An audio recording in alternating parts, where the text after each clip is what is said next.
محمد وعلى آله وصحبه أجمعين أما بعد قال الله تبارك وتعالى في القرآن المجيد أعوذ بالله من الشيطان الرجيم بسم الله الرحمن الرحيم إنا فتحنا لك فتحا مبينا صدق الله ومولانا العظيم. معزز سامعین حضرات، اللہ کے فضل سے آج پہلی تاخرات تک ہم پہنچ گئے. آخری عشرہ شروع ہو گیا ہے.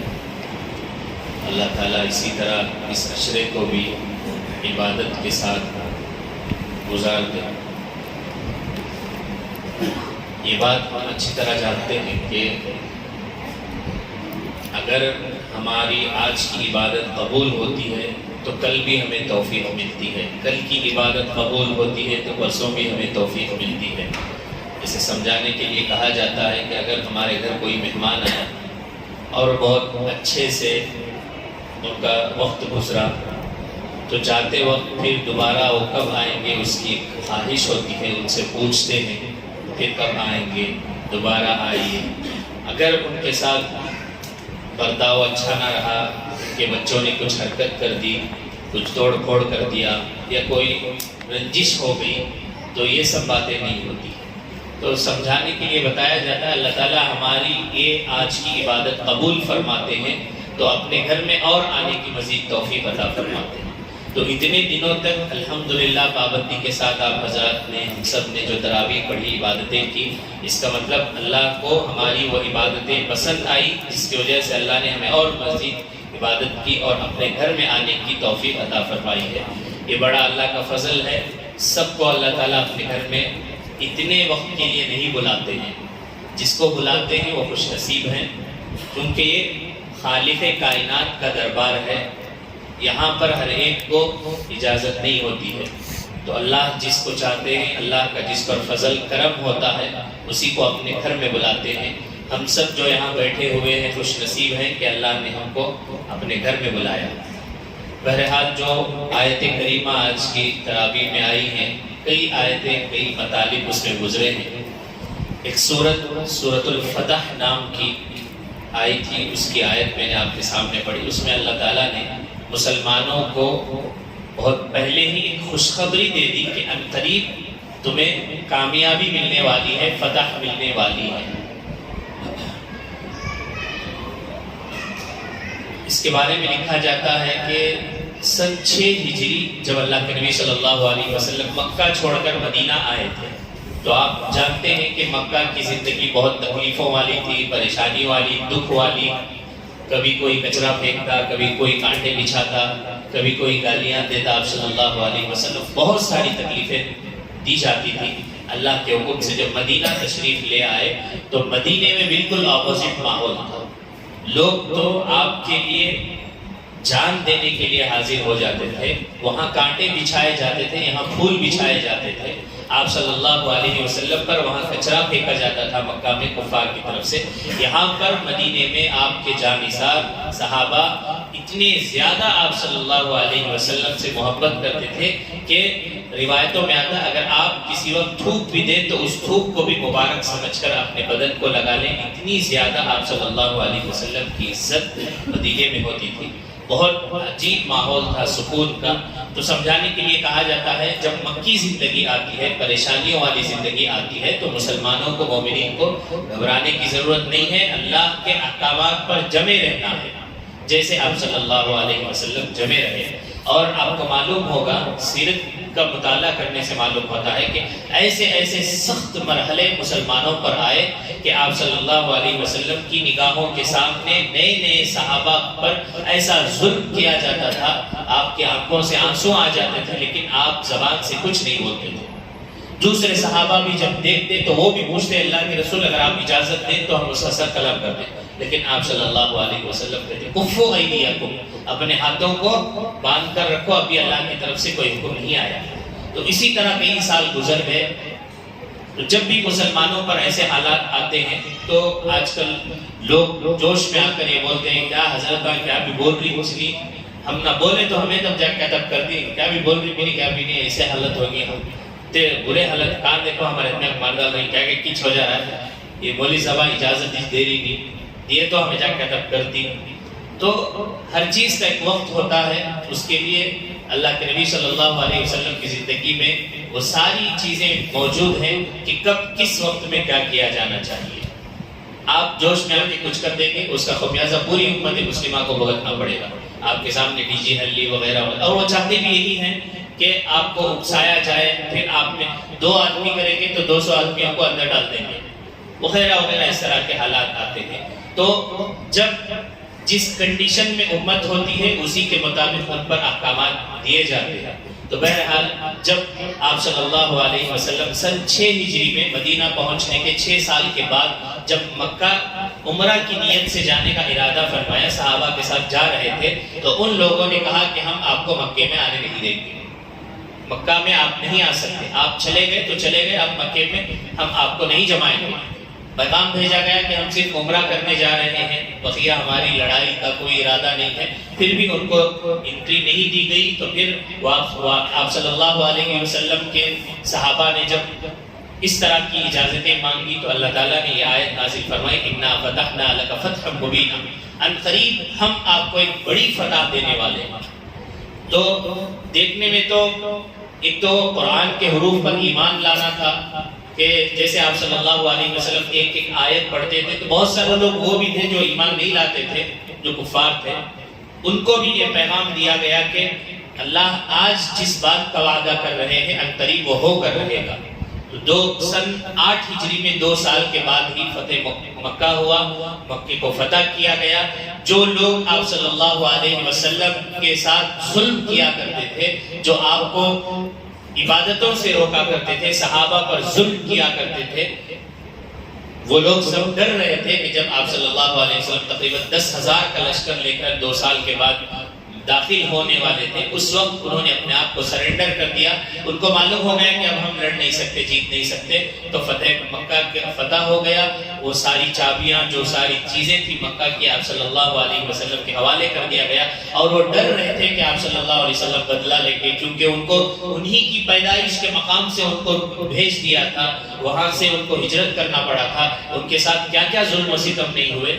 لیکن آپ صلی اللہ علیہ وسلم نے ان سے کہا کہ کوئی بدلہ نہیں لیا جائے گا، میں سب کو معاف کرتا ہوں. اللہ نے آپ صلی اللہ علیہ وسلم کی جو ہسٹری بیان کی ہے ایک ورڈ میں، وہ ہے کہ وَمَا أَرْسَلْنَاكَ إِلَّا رَحْمَةً لِلْعَالَمِينَ، ہم نے پوری دنیا کے لیے، پوری عالم کے لیے رحمت بنا کر آپ صلی اللہ علیہ وسلم کو بھیجا ہے. اگر آپ چاہتے تو آسانی سے بدلہ لے سکتے تھے، ان کے پاس کوئی دوسرا آپشن بھی نہیں تھا کفار کے لیے، لیکن آپ صلی اللہ علیہ وسلم نے سب کو معاف فرما دیا. تو حالات بدلتے رہتے ہیں، مسلمانوں کو پریشان ہونے کی ضرورت نہیں ہے، لیکن جو کام اللہ تعالیٰ نے کرنے کو کہا ہے وہ کرتے رہنا چاہیے، بشرطے کہ ہم پکے مومن ہوں، تب یہ ساری چیزیں ہوں گی. بعض لوگوں کو یہ شکایت ہوتی ہے کہ اس زمانے میں مددیں آئی تھی، اب کوئی مدد آنے والی نہیں ہے مسلمانوں کے ساتھ. وجہ پوچھے تو بولتے ہیں کہ جو فلسطین میں ایسا ہوا، برما میں ایسا ہوا، میانمار میں ایسا ہوا، کہاں مدد آ گئی اللہ کی. تو یہ بھی سوال ہے کہ کیا وہ ویسے مسلمان تھے جیسے صحابہ تھے؟ تو اللہ نے کہا کہ اگر ایسے رہو گے تو ایسی مدد آئے گی. غزوہ بدر جو ابھی 17 رمضان میں ہوئی تھی، اس میں کیسی مدد، 1000 فرشتے زمین پر اتر کر صحابہ کی مدد کی تھی.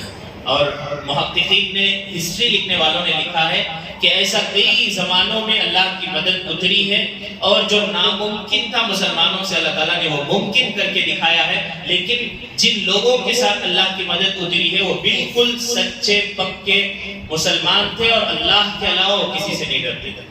ابھی حال میں آپ نے دیکھا افغانستان میں مسلمانوں کے ساتھ کیا ہوا. دنیا کی 2 سپر پاور طاقتوں نے پوری کوشش لگا لی، اور افغانستان کے بارے میں آپ کو معلوم ہے بہت ہی غریبی علاقے کی طرح ہے. ان کے پاس ویسے مال، ویسے ٹیکنالوجی، وہ سب کچھ نہیں ہے. لیکن پھر بھی وہاں پر روس ایک زمانے کا سپر پاور ملک تھا، اس نے پوری کوشش کر دی، کئی سال تک انہوں نے کوششیں کی. لیکن ملا عمر جیسے مدرسے کے طالب علموں نے، انہوں نے ایسی ان کو شکست دی کہ دوبارہ ان کے اندر ہمت نہیں ہوئی افغانستان کی طرف آنکھ بھی اٹھانے کی. تو یہ ان کی طاقتیں نہیں تھی بلکہ اللہ کی مدد تھی. وہ اسلام پر ایمان پر جمے رہے جس کی وجہ سے اللہ تعالیٰ نے ان کو ایسی فتح نصیب فرمائی. پھر قریب میں امریکہ اور دوسرے سفر کہا گیا کہ 28 ممالک کی 28 کنٹریز کے آرمیوں کی مدد لی گئی تھی کئی سال تک افغانستان کے لوگوں کو مارنے کے لیے، کیونکہ ان کے اندر صرف اللہ، اسلام اور اس کے علاوہ کسی چیز کی سربلندی ان کے اندر نہیں تھی. انہوں نے مکمل ایمان پر عمل کرتے ہوئے ساری دنیا کو یہ بتا دیا کہ اگر تم ڈٹے رہو گے اللہ کے احکامات پر تو تمہیں دنیا کی کوئی طاقت ہرا نہیں سکتی. آپ نے دیکھا قریب میں کیا ہوا ان کے ساتھ. وہ پہاڑوں میں زندگی گزارنے والے ہیں، ان کے پاس بلڈنگیں نہیں ہیں. وہ کہتے ہیں کہ گھر بنا کے اب تک رہنا ہے، کل موت آ جائے گی تو یہ کس کام کی. تو پہاڑوں میں ہی مدرسے، پہاڑوں میں مسجدیں، پہاڑوں میں گھر، عمارتیں بھی ہیں، ایسی بات نہیں ہے. لیکن انہوں نے ثابت قدمی کے ساتھ جو اسلام پر باقی رہے تو اللہ تعالیٰ کی مدد ان کے ساتھ ابھی بھی گزری ہے. ابھی پچھلے 2-3 سالوں کی ہی بات ہے. تو اللہ کی مدد قیامت تک آتی رہے گی. اللہ وہی ہے، آسمان زمین وہی ہے، سورج چاند وہی ہے، اللہ کا کلام بھی وہی ہے. لیکن ہم اگر بدل جائیں گے تو پھر ہمارے لیے وہ اللہ کی مدد نہیں آ سکتی جو ان لوگوں کے لیے آئی. ہم کو بھی ان جیسا بننا ہے تبھی اللہ تعالیٰ کی مدد ہم پر آ سکتی ہے. اسی طرح اور بھی کئی آیتیں گزری جس میں اللہ تعالیٰ نے مومنین کے لیے احکامات بھی، جنتوں کے وعدے اور خوشخبریاں، پھر والدین کے بارے میں. اور اسی طرح ایک سورت گزری سورت الحجرات جس کا نام ہے. حجرات کہتے ہیں قبروں کو، رومز جیسے ہوتے ہیں جس اس کو کہا جاتا ہے. تو وہ اس لیے کہ آپ صلی اللہ علیہ وسلم جب کمرے میں تشریف تھے تو لوگ آ کر جیسے باہر سے زور زور سے چلا چلا کر بلاتے ہیں. تو اللہ کے نبی کا مقام بہت اونچا ہے اللہ کے نزدیک. جب لوگ آ کر جاہلیہ دیہاتی لوگ آ کر اللہ کے نبی کو زور زور سے بلاتے تھے، آپ صلی اللہ علیہ وسلم آرام فرما رہے ہیں، کسی وقت آپ کا مصروف وقت ہے، تو اللہ تعالیٰ کو یہ بھی ناپسند ہوا.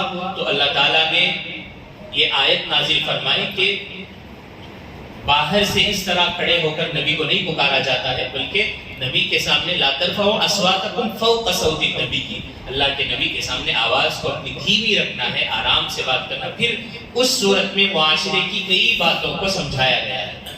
ایک بات، یا ایھا الذین آمنوا ان جاءکم فاسق بنبأ فتبینوا، اے ایمان والو اگر تمہارے پاس کوئی فاسق آدمی، جھوٹ بولنے والا، یا کوئی بھی آ کر کوئی نیوز دیتا ہے تو فوراً اس کے پیچھے مت بھاگو، ریاکشن نہیں کرنا ہے، پہلے اس کی فتبینوا، یہ ورڈ ہے، بالکل تحقیق کر لو کہ یہ جو بات کہہ رہا ہے صحیح ہے کہ نہیں ہے. اس لیے کہ اگر بات غلط ہوئی اور آپ نے کوئی ایکشن کر دیا تو آپ کو پوری زندگی اس کا پچھتاوا ہوگا. اگر بات صحیح بھی ہے، آپ نے تحقیق کر لی تو آپ کو اطمینان ہو جائے گا. تو آج کل سوشل میڈیا کا زمانہ ہے، کوئی بھی پوسٹ آتے ہی فوراً فارورڈ کر دیتے ہیں، یہ سوچ کر کے دین کا کام کر رہے ہیں، بلکہ دین کا کام یہ ہے کہ آپ کو پہلے تحقیق کرنا ہے.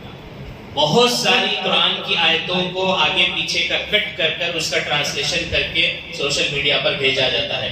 ہمارے اسکول کے ایک غیر مسلم ٹیچر ہیں، انہوں نے مجھے بتایا دیکھو تمہارے قرآن کا، اس میں نیچے آیت کا ترجمہ ہے انگریزی میں، اس کے نیچے کون سا سورہ ہے، کون سی آیت نمبر سب ہے، اس میں لکھا ہوا ہے کہ ہندو جہاں بھی ملے، کافر جہاں ملے ان کو قتل کر دو.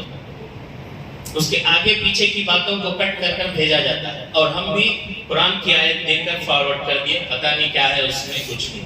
اس سے اور ہماری وجہ سے اسلام بھی بدنام ہوتا ہے. اس میں یہ بتایا گیا کہ اگر کوئی تم پر حملہ کرے تب تم ڈیفنس کرنا ہے. وہ تو ساری دنیا کہتی ہے کہ اگر تم کو مارا تو بگڑیاں پہن کو بیٹھنا نہیں، تم بھی ایکشن لینا ہے.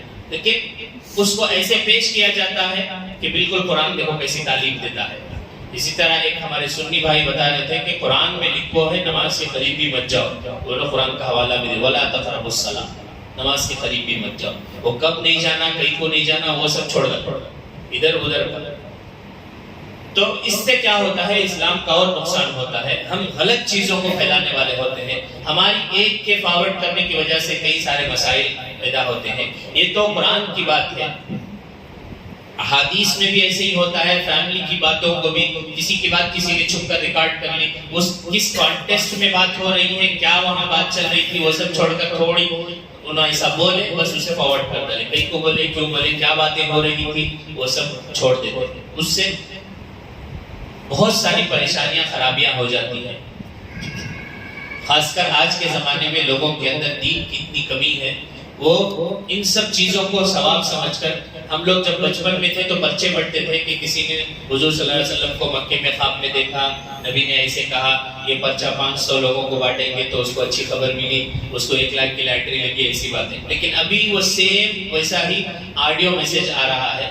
اور پہلے تو مرد حضرات وہ آڈیو بھیجتے تھے, اب عورتوں کے آڈیو بھی آ رہے ہیں.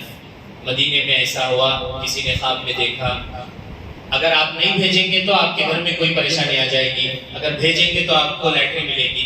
اس طرح کی کئی چیزیں جس کا اسلام سے کوئی لینا دینا نہیں ہے, سوشل میڈیا پر گردش کرتی رہتی ہے, اور ہم بھی خوشی سے اس کو پھیلاتے رہتے ہیں. اگر تمہیں نہیں بھیجے تو ایسا ہو جائے گا, سوچ کر ڈر کر اچھے کام کیا بھی نہیں کریں, یہ تو کریں گے کر کے بھیج دیتے ہیں. تو اس سے کیا ہوتا ہے کہ غلط بات, جھوٹ ہم نے پھیلایا. اسی لیے قرآن کہتا ہے ان جاءکم فاسق بنبأ فتبینوا, پہلے تحقیق کر لو. اگر آپ کے پاس کوئی آ کر کسی کے بارے میں کہہ رہا ہے انہوں ایسے ہوئی ویسے, اس دن ایسا بول لے تھے ویسا کر لے تھے, آپ نے سن لیا, تو آپ کے دماغ میں بھی اس انسان کے بارے میں کچرا کسی نے بھر دیا ہے, تو آپ اس کو جب بھی دیکھیں گے اسی نظریے سے دیکھیں گے. آپ نے یہ تحقیق نہیں کی کہ وہ بندہ جو بول رہا ہے صحیح ہے یا غلط ہے. اس لیے کہ قرآن نے اسی سورہ میں آگے فرمایا ان بعض الظن اثم, اگر آپ کوئی گمان لگا لیں اس کے بارے میں تو ہو سکتا ہے وہ گناہ ہو, تو آپ گناہ کما رہے ہیں.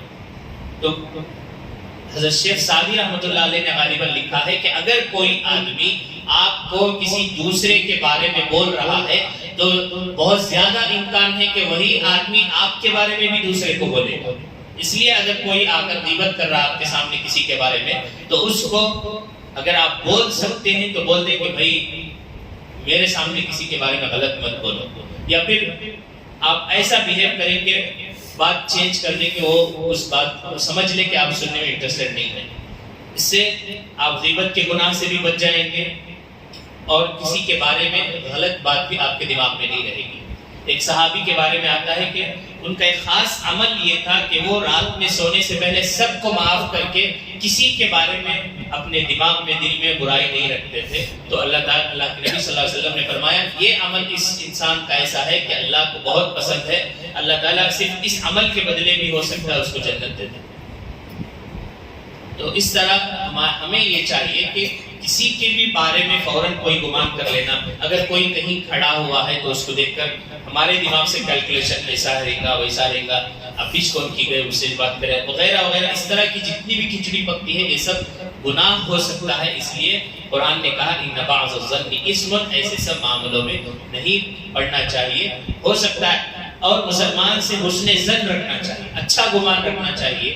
اگر کوئی نماز کو نہیں آئے تو ہوگا وقت چسکا ہے, تو اس دن رمضان میں آتا تھا, یہ بھی سوچ سکتے ہیں اس کی کوئی ضرورت ہوگی, گھر کا تقاضا ہوگا. کوئی اچھا گمان لانے کے وجہ فوراً انسان نگیٹو بات ہی ذہن میں لاتا ہے, جس سے انسان خود گناہ میں ملوث ہو جاتا ہے. تو سورۃ الحجرات خاص کر معاشرے کے لوگوں کو بار بار اس کا پڑھنا چاہیے, اس کو سمجھنا چاہیے کہ اللہ تعالیٰ نے سوسائٹی کو خوشگوار بنانے کے لیے کن کن چیزوں کا حکم دیا. آج کل تو بہت آسان ہے, اس کے ساری چیزوں کو فوٹوز بھی بنا کر گوگل میں بھی لوگ بھیج دیتے ہیں, انگریزی میں بھی, اردو میں بھی, کنڑ میں بھی, کہ سورہ حجرات میں کیا پیغام اللہ تعالیٰ نے دیا. تو ایسی کئی باتیں گزری ہیں. اللہ تعالیٰ سے دعا ہے کہ اللہ تعالیٰ کہیں سنی باتوں پر عمل کی توفیق عطا فرمائے. سبحان اللہ و بحمدہ, سبحانک اللہم و بحمدک, ونشہد ان لا الہ الا انت, نستغفرک و نتوب الیک.